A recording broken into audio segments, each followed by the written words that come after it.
মমতা বন্দ্যোপাধ্যায়ের নতুন অভিযোগ, তিনি বলেছেন তার মনোনয়ন নিয়ে 4 ঘন্টা স্ক্রুটিনিতে তাকে জ্বালিয়েছে।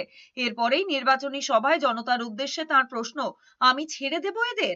আপনারা ছাড়লেও আমি ছাড়বো না এদের। মমতা বন্দ্যোপাধ্যায়ের কথায়, বিজেপি 12 বছর ধরে তাকে জ্বালাচ্ছে। আগে সিপিএম ছিল, তারপর এরা রোজ মানুষের অধিকার সব কেড়ে নিচ্ছে, জ্বালিয়ে পুড়িয়ে খাচ্ছে, বাচ্চাদের সঙ্গে কথা বলার নাম করে মন কি বাতের নামে বাচ্চাদের মাথা খাচ্ছে। মমতা বন্দ্যোপাধ্যায়ের অভিযোগ, বিজেপির ধর্ম মানে বিষবৃক্ষ, মানুষের মাথায় বিষ ঢালা এদের ধর্ম। কিছু আরএসএস এর নেতা আছে, খেয়ে দিয়ে হদল কুতকুত হচ্ছে। আমার মনোনয়ন নিয়ে 4 ঘন্টা স্কুটনিতে আমাকে জ্বালিয়েছে। আমি এদের ছেড়ে দেবো? আমি ছেড়ে দেবো এদের? আপনারা ছাড়লেও আমি ছাড়বো না। আমার জীবন দিয়ে লড়ে যাব। আমার কিচ্ছু নেই জীবনে মানুষ ছাড়া। একই সঙ্গে বিজেপিকে নিশানা করেছেন মুখ্যমন্ত্রী মমতা বন্দ্যোপাধ্যায়। তাঁর বক্তব্য, এসআইআর বিগ স্ক্যাম। তিনি বলেছেন এত বড় জুমলাই এর আগে হয়নি, ভোটার কাটার ষড়যন্ত্র, কেউ বিজেপিকে ভোট দেবেন না। তিনি আরো বলেছেন, তৃণমূলের বিরুদ্ধে চার্জশিট দিচ্ছ, তোমার নেতারা হলদিয়া বন্দর থেকে কত টাকা তুলে কত টাকা যায় দিল্লি। সৌজন্যের খাতিরে আর বলছি না, ইশারাই কাফি, বুঝে নাও। 60 লক্ষ ভোট লজিস্টিক্যাল ডিসক্রিপেন্সিতে কেটেছিল। আমি রাস্তা থেকে শুরু করে সুপ্রিম কোর্টে চলে গিয়েছিলাম। 32 লক্ষ মানুষের নাম ভোটার লিস্টে তুলে দিয়েছি। আবার বাদ বাকিটাও আমরা চেষ্টা চালিয়ে যাচ্ছি যাতে আগামী দিন তারা ভোটাধিকার পায়। কারণ তা না হলে এখন বলছে ডিলিমিটেশন করবে, এরপরে এনআরসি করবে, এরপরে আপনাদের ঘাট ধাক্কা দিয়ে তাড়িয়ে দেবে।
ममता को निकाल दो, टाटा बाय बाय कह दो, कट मनी वालों को, सिंडिकेट वालों को उल्टा लटका कर सीधा करने का काम भारतीय जनता पार्टी की सरकार करेगी।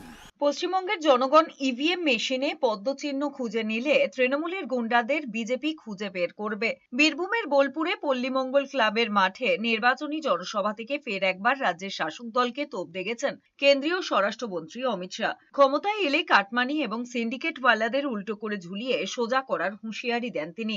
এদিন ফের অনুপ্রবেশ ইস্যুতে তৃণমূল সরকারকে তোপ দাগেন অমিত শাহ। জনসভায় দাঁড়িয়ে বদলা নেওয়ার হুমকি দিয়েছেন তিনি। ময়ূরেশ্বরে বিজেপি কর্মীদের ওপর অত্যাচারের অভিযোগ তুলে অমিত শাহ তৃণমূলের নেতা কর্মীদের 23 তারিখ ঘরে বসে থাকতে বলেন, না হলে 5ই মে খুঁজে খুঁজে বের করে জেলে পাঠানোর হুঁশিয়ারি দিয়েছেন তিনি। রাজ্যের মানুষ যাতে বোমার জবাব ব্যালটে দেন সেই বার্তা দেন অমিত শাহ। मैं आज टीएमसी के गुंडों को कहकर जाता हूं, 23 अप्रैल को अपने घर में बंद रहना, वरना 5 मई को चुन चुन कर जेल की सलाखों के पीछे डालने का काम करें। বীরভূমে 11টি আসনের মধ্যে 11টি আসন বিজেপিকে দিতে হবে এই আবেদন জানিয়ে সাধারণ মানুষের সামনে তৃণমূলের দুর্নীতির কথা তুলে ধরেছেন কেন্দ্রীয় স্বরাষ্ট্রমন্ত্রী অমিত শাহ। অমিত শাহর মন্তব্য, কেশপুর কাণ্ড, 26,000 শিক্ষকের ভর্তি থেকে শুরু করে এসএসসি দুর্নীতি, গরু পাচার, রেশন দুর্নীতিতে তৃণমূল যুক্ত রয়েছে। সভামঞ্চ থেকে অমিত শাহ হুঙ্কার দিয়ে বলেছেন, এই নির্বাচন অনুপ্রবেশকারীদের খুঁজে বের করে দেশের বাইরে পাঠানোর নির্বাচন। বিজেপি শুধু বাংলা থেকে না, গোটা দেশ থেকে অবৈধ অনুপ্রবেশকারীদের তাড়াবে। इस बार बीरभूम ने एक रिकॉर्ड बनाना है। 11 की 11 सीटें भारतीय जनता पार्टी को देनी है। बीरभूम वाले बताओ मुझे, 11 के 11 कमल खिलाओगे क्या? এদিকে হুমায়ুন কবিরকে মমতা বন্দ্যোপাধ্যায়কে চেলা বলে উল্লেখ করেছেন স্বরাষ্ট্রমন্ত্রী অমিত শাহ। শাহর অভিযোগ, হুমায়ুন তৃণমূলের আদতেই বাবরি মসজিদ তৈরি করছেন, পাশাপাশি এই ভারতের রাম মন্দির তৈরিতে কোনো বাধা নেই বলে উল্লেখ করেন অমিত শাহ। ममता दीदी का चेला हुमायूं कबीर बाबरी मस्जिद बना रहा है। बंगाल में बाबरी मस्जिद बननी चाहिए क्या? अरे जोर से बोलो, बननी चाहिए क्या? ममता दीदी, ये भारत है, यहाँ राम मंदिर बनाने से कोई रोक नहीं सकता। 3 দিনের সফরে রাজ্যে এসেছেন ডেপুটি কমিশনার জ্ঞানেশ ভারতী। কমিশনের অন্য আরেকটি দল ঘুরবে উত্তরবঙ্গের 5 জেলায়। সেই দলের নেতৃত্বে রয়েছেন ডেপুটি ডিরেক্টর অপূর্ব কুমার সিংহ। সোমবার দুপুরে পশ্চিম বর্ধমানের অন্দাজ বিমানবন্দরে নামেন জ্ঞানেশ। সেখান থেকে সড়ক পথে বীরভূমের দিকে রওনা দেন। জেলা শাসক দফতরে তিনি বৈঠক করবেন বলে খবর।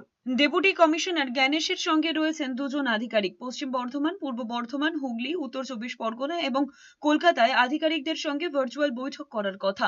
রাতে ডেপুটি কমিশনার জ্ঞানেশ ভারতীর নেতৃত্বাধীন দলটি গিয়েছে মুর্শিদাবাদে। সেখানে জেলা শাসক দপ্তরে বৈঠকের পর রাতে ওই জেলাতেই কাটান সকলে। মঙ্গলবার সকালে সফরসূচি রয়েছে নদিয়ায়। অন্যদিকে সোমবার অপূর্বের নেতৃত্বাধীন দলও উত্তরবঙ্গে পৌঁছে গিয়েছে। তাদের সফর শুরু হয়েছে আলিপুরদুয়ার থেকে। তারপর রাজাভাত খাওয়ায় যাবে কমিশনের ওই দল। সেখানকার বুথ পরিদর্শন করে সাধারণ মানুষের সঙ্গে কথা বলবেন আধিকারিকেরা। এছাড়া জলপাইগুড়ি, কোচবিহার, দার্জিলিং এবং কালিম্পংয়েও যাওয়ার কথা রয়েছে। কমিশন সূত্রে খবর, ওই দলটি রাজ্যে দিন 5 থাকবে।